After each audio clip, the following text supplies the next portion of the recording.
Tonight, the aftermath of a devastating and fatal house fire. You sit there and think people are there, and you said hello to them every day, you see the kid playing outside, and then done. 4 people are dead after massive flames engulf a home in the city's East End. The tragic aftermath and the latest in the investigation. Plus, we need to screen every single person who's coming into the country and into Ontario for these new variants. the province implementing mandatory COVID-19 testing for all international arrivals at Pearson ahead of the federal government's tough new travel measures. And the real problem that we're dealing with is a very toxic drug supply. the city of Toronto reporting a record number of opioid overdoses in a single month, what experts say needs to be addressed immediately. Good evening, I'm Kelda Yoon. We begin with breaking news tonight. A man is dead and a woman is in life-threatening condition after a shooting near Yonge Street and Summerhill Avenue. So what I can tell you at this point is there were multiple callers reporting the sound of gunshots at approximately 8 p.m. in the area of Mathersfield Drive and Pricefield Drive. Officers attended and located casings and 2 victims suffering from gunshot wounds. The man was pronounced dead at the scene and the woman was rushed to hospital. Police say a suspect fled the area in a light-colored vehicle. The Toronto Police Homicide Team has taken over the investigation. Officers are canvassing the area for witnesses and video. Anyone with information is asked to contact police or Crime Stoppers. And a community is still shaken tonight following a devastating fire that claimed 4 lives. The fire marshal is now investigating after a house went up in flames early this morning in the Coxwell and Gerrard area. Our Chris Glover spent the day at the scene and brings us this report. An early morning house fire startled neighbors awake in the Upper Beaches. There was a bang, bang, bang on the door. All I heard was some guy screaming, fire, fire, fire. You could feel the heat, you could smell the smoke, you could feel the smoke, you could see all the sparks in the sky were actually scared the hell out of me. Adrian DeBoer stepped out onto the street and could only watch in horror. Then I came out and saw smoke all on the porch and went to look, and there was a fire there. It was coming out of the house, and there was the electrical wire was going along. There were about 4 fires along the electrical wire. The electrical wire had fallen down, and it was by the garbage bins. Fire officials say while they still don't know what caused the blaze, there was no immediate indication it was deliberately set. Fire Chief Matthew Pegg confirmed 4 people in the home died. 2 others were taken to hospital, 1 in critical condition. 1 person was able to escape by jumping from an upstairs window. But how the rest were trapped inside and whether smoke detectors were working is now part of the fire marshal's investigation. With the early detection devices we have now, it is rare. But of course, there are circumstances, depending on how the house is made up, if there's any blockage of areas, escape routes. Neighbors say a single mom in her 30s, her young son, and a grandmother in her 80s who suffers from dementia were all believed to be in the home at the time. Neighbor Magdalena Bioff says she knew the family and watched as crews took the single mother out of the home. I saw she was in the ambulance and they tried to survive, to save her. Disaster. A city bus was there to help those displaced as they struggled to come to grips with the devastation. He's such a little boy. His daddy lives in the United States. My worst fear is this wonderful man, waking up today to find out what's happened to his family. Many in the tight-knit community came to help however they could. Community's got to come together and we do what we can. I have coffee, I have food, got to bring it over, we got to pull together and be there for each other. Battling the blaze was an even greater challenge given the intense cold weather. 2 firefighters were injured. 1 fell through the floor inside. I'm so happy to report and to hear that the firefighters that did sustain injuries on the scene have been released. They've been treated and released, and that's fabulous news. They gave their all, as they do every time. And today, even veteran fire officials are stunned by this tragedy. Chief Matthew Pegg is saying that this is one of the worst fire tragedies that he has seen in his entire career. He said that this is a hard day for his team, a hard day for this neighborhood, and certainly a hard day for the entire city of Toronto. Chris Glover, CBC News, Toronto. Emergency crews were also at the scene of a fire in Oakville today after flames broke out in the basement of a home. Upon arrival, there was flames basically on the first floor and coming from the basement, heavily involved upon arrival, and crews started to initiate an attack at that time, but the fire was well advanced upon arrival. It happened around 11 a.m. near North Park Boulevard and Sawmill Street. Around 35 firefighters and 8 fire trucks were at the scene. Occupants of the house as well as neighbors were forced from their homes. Crews were able to contain the fire. Unfortunately, no residents were injured, but one firefighter did sustain minor burns on his neck. Crews were on scene late into the evening monitoring for any potential hotspots. Ottawa is bringing in tough new travel rules to discourage anyone planning a winter getaway. The measures include suspension of certain flights. They come amid concerns of new COVID-19 variants cropping up in many parts of the world. Air Canada, WestJet, Sunwing, and Air Transat are canceling air service to all Caribbean destinations and Mexico starting this Sunday up until April 30th. We all agree that now is just not the time to be flying.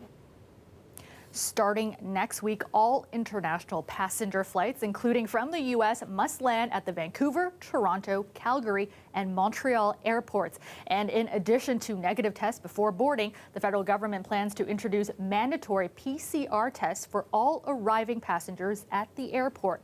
Travelers will need to then wait for the lab results up to 3 days in an approved hotel at their own expense. Anyone showing a negative test can complete their 14-day quarantine at home. Those testing positive will have to be quarantined at a designated government facility to ensure they are not bringing any new variants into the country.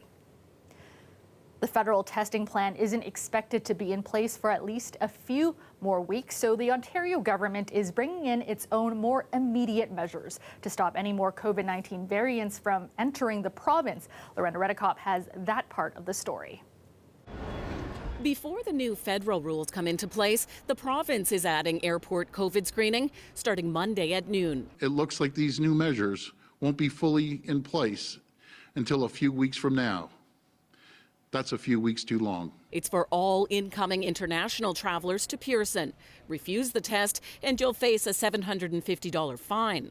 The Premier says a voluntary pilot project at the airport has picked up 5 cases of the variant B117, the one first seen in the UK, and that Ontario has identified more than 50 cases of the variant. Mandatory testing will serve as a stopgap until the new federal measures are fully in place, because we can't take any chances. We need to screen every single person who's coming into the country and into Ontario for these new variants.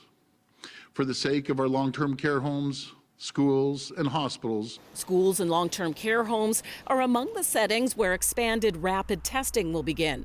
The province first got rapid tests last November. The new rapid tests are game changers. But so far, many haven't been used. We're going to utilize those as best we can to make sure the schools, when they open, stay open, are safe as we did before. We all want the children back at school, essential for mental health. A family member whose mother is recovering from COVID-19 she caught at Roberta Place, where the variant has been found, is relieved. I think that's necessary. I mean, that's something that at this stage, when the light is at the end of the tunnel, seeing vaccines coming, they have to test as much as they possibly can.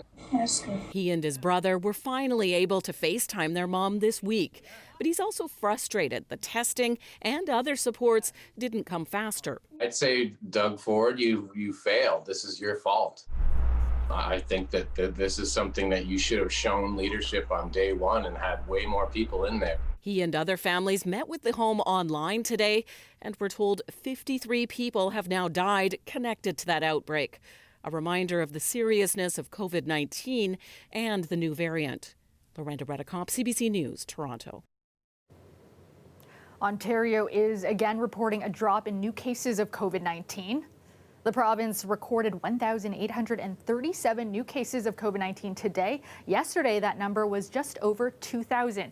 There were 58 more deaths among people with the illness, and officials say just over 61,000 people have been fully immunized with 2 shots of the COVID-19 vaccine. A total of just over 327,000 single doses have been administered so far. Toronto is having a tough time grappling with an opioid crisis in the middle of a pandemic. The city reported a record number of opioid overdoses last month. Adalia Atri has more on what's contributing to the high numbers and what health officials and experts say needs to be done. Toronto Public Health reported in December alone there were 34 deaths related to opioid overdose. And so far in January, there have been 30 overdoses. We've been seeing increased numbers of overdose deaths throughout the COVID pandemic. Dr. Rita Shaheen is the City of Toronto's Associate Medical Officer of Health. The real problem that we're dealing with is a very toxic drug supply. This medical expert agrees, adding another big contributing factor is the increase of mental health issues during the pandemic. The isolation and the stress that comes from that. They're so stressed, and a lot of people with their response to stress in the past, especially drug users, is to use drugs to kind of escape from that stress. Councillor and Board of Health Chair Joe Cressay is calling on the province and feds to do more.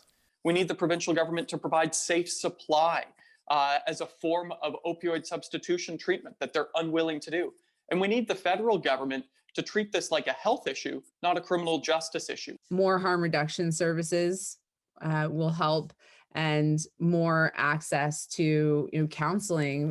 Shaheen says although there are numerous harm reduction sites across the city, fewer people are attending them because of the lockdown. She also says services have been reduced because of the pandemic. Reduce the number of injection booths that are available to people in order to maintain physical distancing, and that's been a concern to us as well. Toronto Public Health is reminding people to never use alone. It's really important not to be using alone, especially with the drug supply being so toxic and not knowing what's in it. You really need somebody there to respond if you do overdose. The federal government says it's investing $10 million to support research on mental health and substance use during the pandemic. Toronto Mayor John Tory, meanwhile, says he recently met with the province's Associate Minister of Health and Addictions to discuss the need for better support for those with opioid addictions. Adalia Atri, CBC News, Toronto. This is a look at the CN Tower tonight, lit up in green to remember the lives lost at the mosque attack in Quebec City 4 years ago. And the federal government has designated January 29th as a National Day of Remembrance for the victims of the attack. No one should ever be afraid because of the way they pray. Not in Canada and not anywhere around the world. It's been exactly 4 years since the attack that killed 6 people and wounded more than a dozen others at the mosque in Quebec City. The Prime Minister not only designating the date as a date to remember, but a call to action to fight against Islamophobia in Canada. A woman who lives in this condo says there's an ongoing issue with illegal short-term rentals. Not only do the bookings keep coming, some are travelers landing in Toronto and breaking their quarantine. I'm Angelina King in downtown Toronto. I'll have more on her frustrations and her safety concerns. That's coming up. Cold weather in place until mid next week, and some might see snow this weekend. Your full forecast after the break.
Welcome back. The Foundry buildings in the West Don lands can stay for now. Today, a judge ruled in favor of local residents who wanted to save one of their only heritage sites from demolition.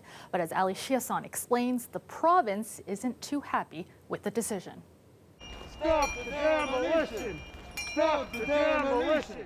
You know, a community shouldn't have to take its premier and its minister to court to defend heritage properties in their neighborhood. Folks have a lot of questions and they aren't getting any answers. That's essentially what the court injunction is about. The West Don Lands community expected to have a say in what happened to the Dominion Foundry buildings, a site that was once a hub for rail manufacturing in the 1930s before becoming abandoned in the 80s. One of the buildings was spruced up for a royal visit ahead of the Pan Am Games. It's one of the last remaining heritage sites in their neighborhood. The community has already been working on ideas and visions for turning this into a community hub. Late today, the injunction was granted. The community can have their say, despite the province having a ministerial zoning order on the property, which technically allowed them to forego public consultation. A divisional court judge ruled that to demolish it now would be in violation of the Heritage Act. The site has had heritage protection since 2004. This buys us more time to work on getting the province to the table to start real public consultation. The province said they had plans for affordable housing at the site, and they're disappointed in the court's ruling, now blaming the city for delaying the construction. It's a win for the folks who have marveled from their condo at the site's potential. There's no reason that heritage and new development can't go hand in hand on this property. It shouldn't be one or the other. Ali Chiasson, CBC News, Toronto. A Toronto condo owner says despite repeatedly reporting illegal short-term rentals happening in her building, the bookings are continuing. She adds it's not just the rentals that are a problem, but that some of the visitors have broken quarantine rules. Angelina King has that story. When Demetra DeFakis opens her door, she never knows what or who she'll see. People are partying in the hall. They're not wearing masks. In April, her building, like many in the city, banned all short-term rentals due to COVID. But DeFakis says that didn't stop the bookings. In the summer, it was Terminal 3 in the front of our lobby. There was so many people coming in and out, and it makes me feel unsafe.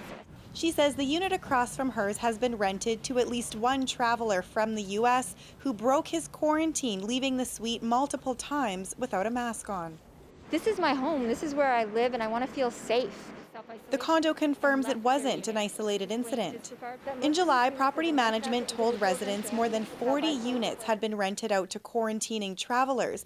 The notice said it's concerning and puts us at a greater risk as individuals still need to travel through our common areas to the suite for isolation. It also confirmed several instances of people breaking quarantine. DeFakis says she's contacted various levels of government, public health, and police dozens of times. She says 311 told her to call police. Police told her to call 311. I've been bounced around from everyone, and I've gotten nowhere, and it's almost a year now. So who do you call? Concerns about non-compliance with travel quarantine should be reported to police. Toronto police say since March, it's conducted 2,100 checks and laid 16 charges. Short-term rental complaints go to the city. It says between June and mid-January, it received 510 complaints. So far, 4 charges have been laid and more than 100 investigations are still ongoing. This lawyer says if illegal short-term rentals continue, condo boards lawyers can ask the court to shut one down. I think that the argument could be made that, of course, in the context of this emergency order, this is activity that is dangerous.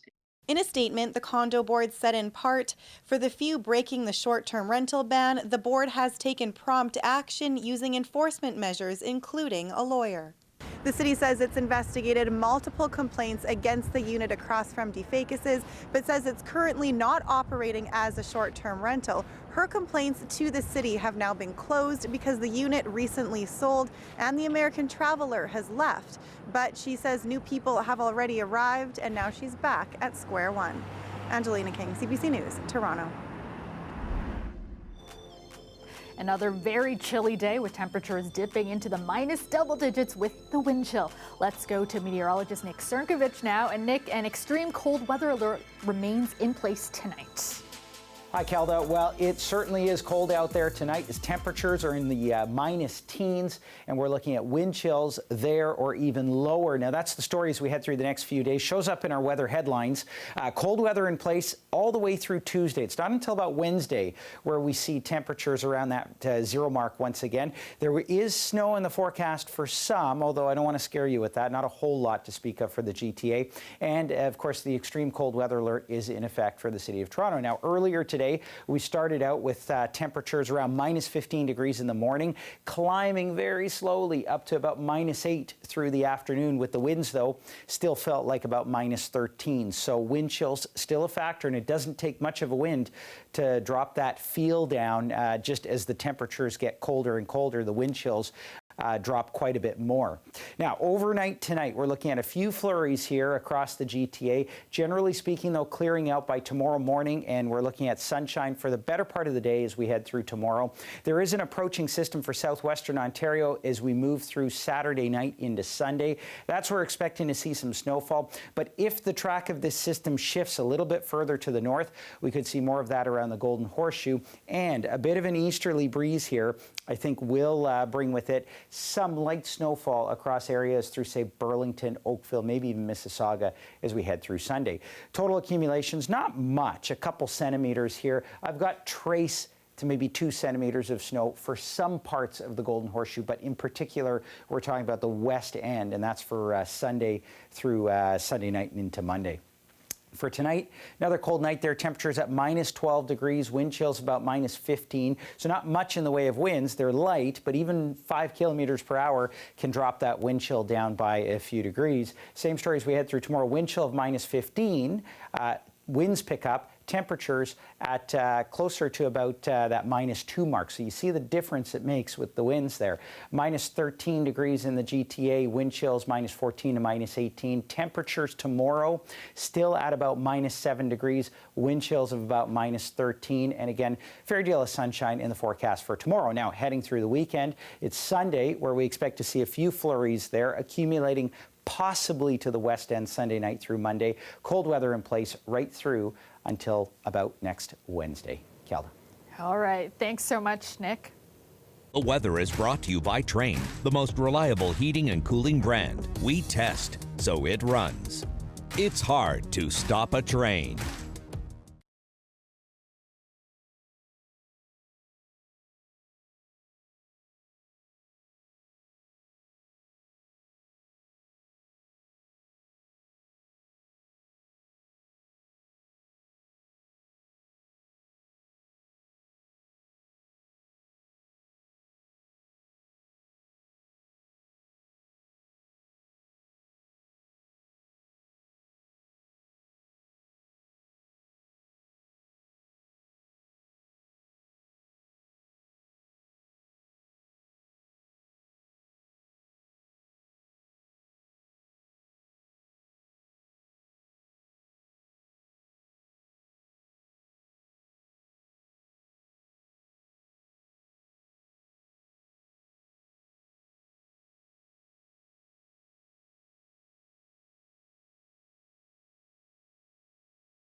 And before we go, some potential weekend inspiration for you. With snow still on the ground, how about building an igloo like these folks in Saskatchewan? All you have to do is have lots of pans for freezing lots of bricks of ice, and you just add food coloring to it to the right consistency. This cold weather construction project is taking place in Regina on the grounds of the RCMP Heritage Center.